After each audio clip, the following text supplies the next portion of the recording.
All right, hello and welcome to another expert interview. My name is John Golden from SalesPOP Online Sales Magazine and Pipeliner CRM, the world's most visual CRM system. And today I'm joined by Barbara Smith. How are you doing, Barbara? I'm great, John. Thanks so much for having me. And today we're going to talk about the wonderful subject of whale hunting, correct? That's right. Yeah, and before we get any animal rights people getting all wound up, when we mean whale hunting, we're talking about what Barbara specializes in is big accounts, bigger customers, bigger return. So anyway, Barbara, whale hunting, I mean, it's a really good analogy because obviously to go after larger accounts and bigger customers, bigger deals requires a skill set all to itself, right? Plus it requires a team around you, right? It does. And actually, we built it around stories of how the Inuit people hunted whales. So we didn't just dream it up about another big creature. Sure. It's really ancient wisdom for modern business, and how the Inuit people accomplished the whale hunting was everybody having a role, and they spent all winter preparing for the hunt that took place in the spring. And I'll tell you, one of the things I love best about the analogy is they didn't understand that the whales were migrating. They really believed when they were finished harvesting the whale, they took the head back out to the sea, and they believed that the whale was reborn. Yeah. So part of my story is that your whale is reborn as a consequence of doing business with you. So it's almost a perfect analogy. No, absolutely. So let's talk a little bit about the planning phase first, because you just mentioned that the planning was obviously a big thing. It's something that's often overlooked. I often find that even when you look at account planning, right, that a lot of people will look at an account as a series of opportunities rather than as an account in itself. So talk about planning a little bit and how you need to kind of step back and take a look at the bigger picture if you want to have bigger deals with bigger customers. Right. Well, I think that an enterprise account should be looked at as a market. A lot of really multinational accounts, if you want to take the biggest whales, they can function as a market all on their own. And you need to know pretty much everything there is about them. You need to know their whole footprint. You need to know what are the entire opportunities of what you could be doing with them. And you need to know their corporate strategy. You need to know their own growth plans and have some idea of what they're trying to accomplish so that you can have really intelligent conversations with their executives. Yeah, so it sounds to me like the first step is to do some really good research and analysis. Is that correct? Yes, absolutely. And fortunately, that these days that's not hard to do. It's so easy to get the kind of information that you need. You can look at their 10K. You can go to their website, find out strategically what are they trying to do and where do you fit. And a lot of my customers have services that a large company could use in multiple locations, in multiple divisions. So that's one thing you need to decide. Do you have a service that they can only use in one part of their business, or do you have a service that they could use in all of their business? And that suggests a different strategy for you from the beginning. Right. But as you say, it requires a strategy. So you can't really develop an enterprise account and grow that customer unless you have a strategy to do that in the first place, right? I think so. Yes, absolutely. And so how would you advise people who maybe they have these kind of opportunities, but they've never really taken a strategic approach to them? How would you advise them to start? Well, I think you need to decide, first of all, that that's what you want to do. And then you need to carve out some portion of your sales activity that's devoted to that kind of an account. So you don't approach that account in the same way that you approach everybody else. You have dedicated resource. It definitely requires marketing and sales to be joined at the hip. Mm-hmm. That's what account-based marketing and sales is all about. It's about those big accounts because you continually market to them. The people that you're working with today don't know the people that you might be working with in 6 months or in a year. So you can't just meet them by referral. You need to do more marketing. And so that's why I say treat them like a market. Mm-hmm. And as you begin to reach out, you need help from marketing to do that. So it's very much a joint effort. And you need to have an account management approach as well as an initial sales approach. So it's an internal strategy that involves your subject matter experts as well as your sales team. They used to call it hunters and farmers. Mm-hmm. I think the farmer is like a CEO of that market, really, for your company, because you have millions of dollars of potential. Yeah, no, I totally agree. I was saying it's one of the things that when we built into the pipeline or CRM system that I think was critical and essential for account management was both org charting capabilities and then buying center or political maps or however you want to do it. Yeah. But that's one of the things that when I ran another company some years back is we used to constantly do is look at an account and continue to add in the pieces, who was who, where they sat, how they influence, not just how they influence a particular sale, but what, maybe there's somebody up here somewhere who you need to get to and you can get to them through these people. But if you don't actually sit down and map it out, it's a very difficult thing to do, right? Right. I like to use Verizon as an example because I have a lot of clients who sell various things to Verizon. And Verizon has almost totally changed its business model in the past few years. They bought AOL, they bought Yahoo, they bought Fleetmatics, they sold off all their towers. They used to be wireless was consumer and wired was commercial, and all that has changed. So if you were selling training, or if you sell marketing, or if you sell any one of a number of services, they've got all this culture change going on. They've got all these people on the wired side that have sold only wired services to commercial, and now they're selling wireless services to commercial. So think about all the new training they're going to need, and think about all the new explanation of their services they need to a global market. The opportunity is almost endless, but you have to know that, and how easy it is to know it. You just have to pay attention. And they've got their whole strategic plan in their 10K.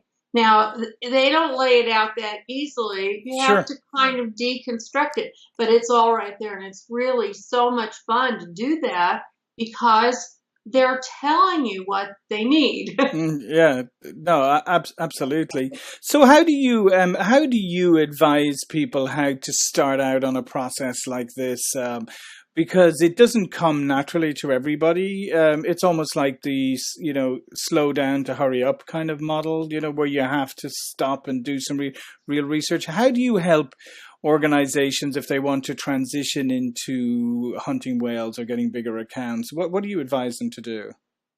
I work with a cross-section of their whole team, leadership team, sales, marketing, and operations, because a lot of them have problems when they bring a whale on board. They can't deliver. They don't have good onboarding process to handle new business of that size. So first of all, I teach them how to define the kind of large account that would be perfect for them, how to find that kind of account in the marketplace, then how to do the research on them. And I recommend that marketing or sales enablement does that. I don't think salespeople, that's not their big skill set. I think somebody should do that for them. Then you have to teach the salespeople how to incorporate that knowledge and turn that into insights, and how to have the right kind of playbook to go in and talk to people from that position of emerging knowledge. Don't go and act like you know it all, but go in and have a different kind of conversation. Don't just dump all your, beans in the lobby about here's what we do, here's what we are. Talk about, how are all these changes influencing your job, and help them, do something really significant. Yeah. So how do you also, here's another scenario, right? So if you talk to any company, let's face it, they'd all love to land big customers, big customers, bigger deal amount. But if we go back to the fishing analogy again, and you think back to the book, Hemingway's Old Man and the Sea, right? That's a great analogy. He hooks a big fish, and instead of him catching the fish kind of catches him, right? And takes him.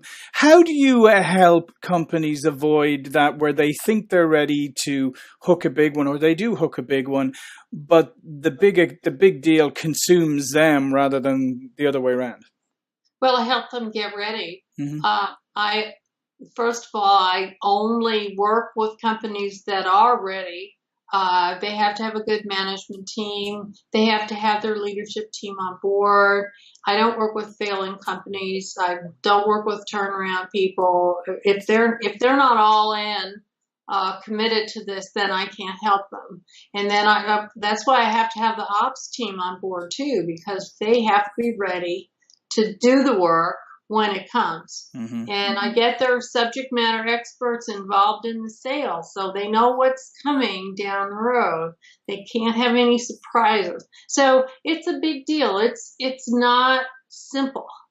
It doesn't need to be terribly complex, but the whole company. That's why the Inuit analogy is good, because it took the whole village. It sounds trite, but it's true. It takes everybody. If you're a small company, my clients they're 10 million, they're 25 million, they're 50 million, and they grow. They do grow, not painlessly, but they grow fast, and they don't start by hunting only whales. They fish along the way. They do their regular business, but gradually they get more and bigger clients, and the smaller business falls off, and that's how they grow, and they get more and more sophisticated, and they learn from these bigger clients, from these bigger companies. They learn how bigger companies behave, and they get more like them. They get more systematic, they get more sophisticated,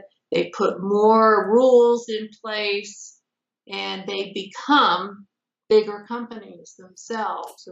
And soon they're $100 million company and a $200 million company.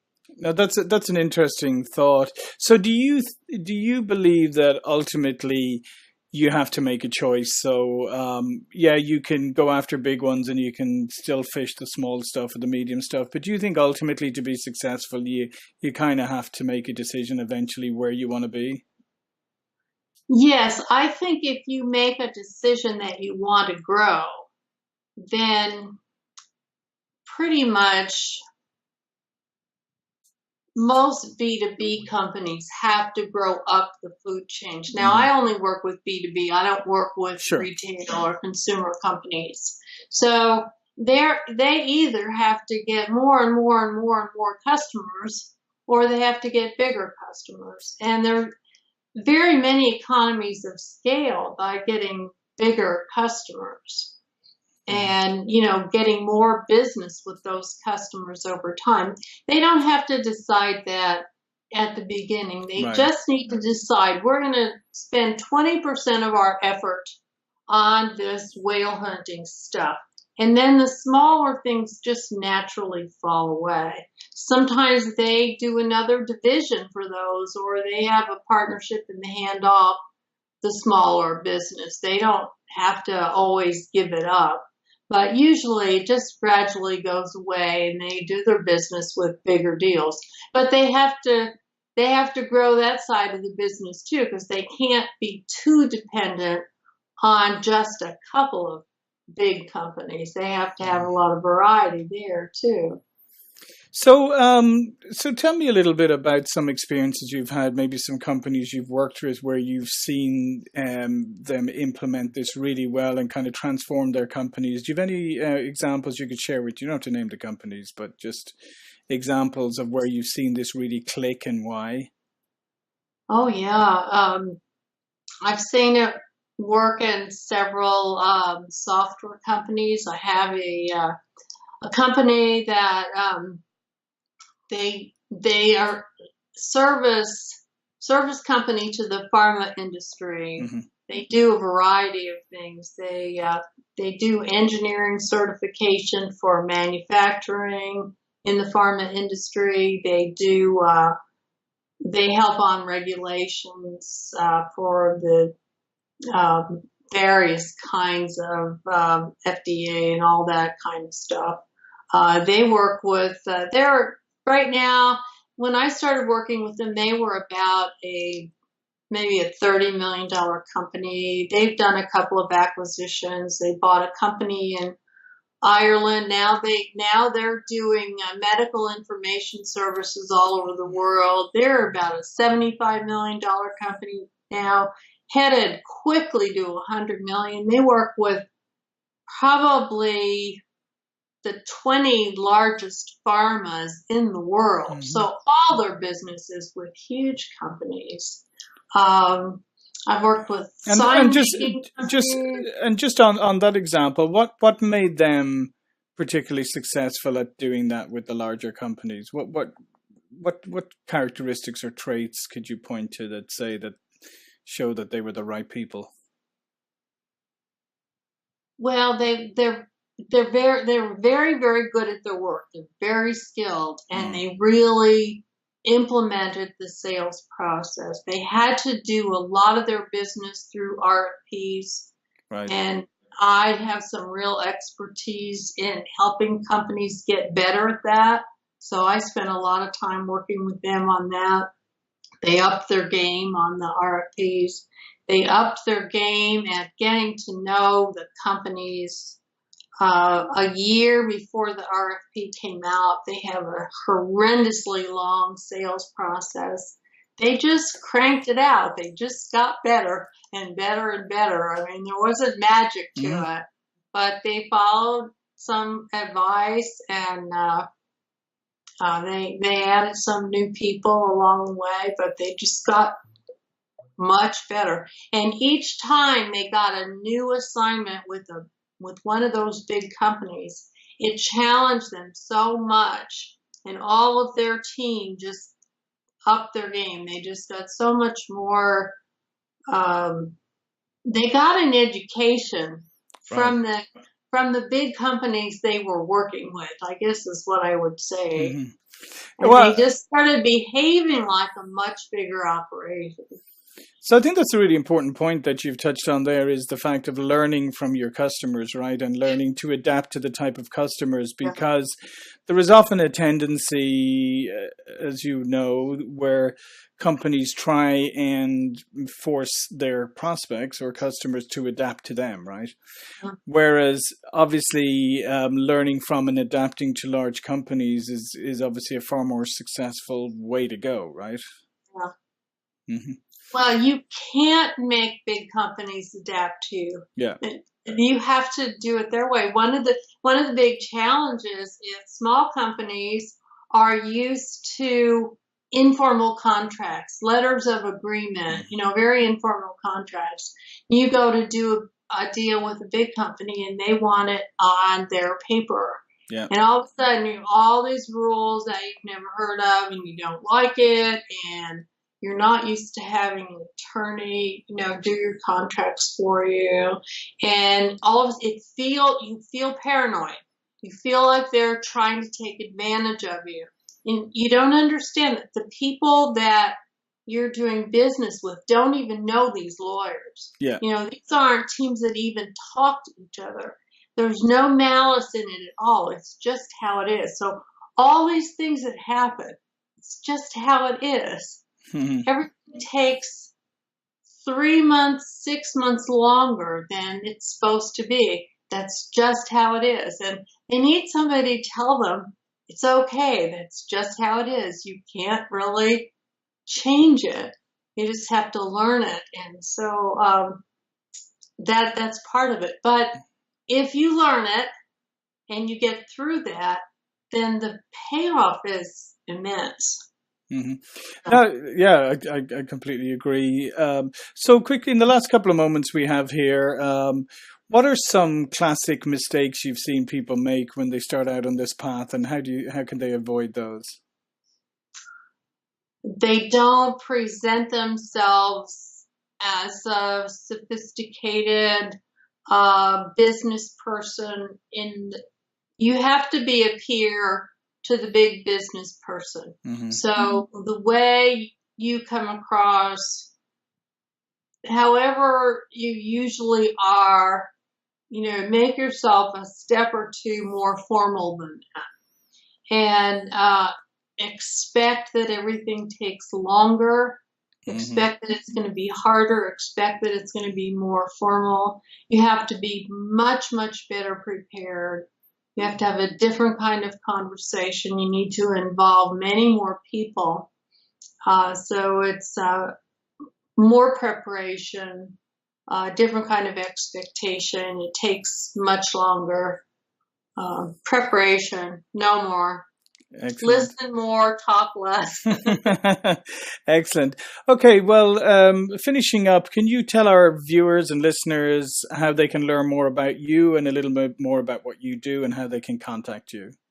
They can reach us at thewhalehunters.com. That's the best way. You can, from our website, you can get in touch with us via our blog, or leave us a message, or give us a call, whatever. We're always open for business.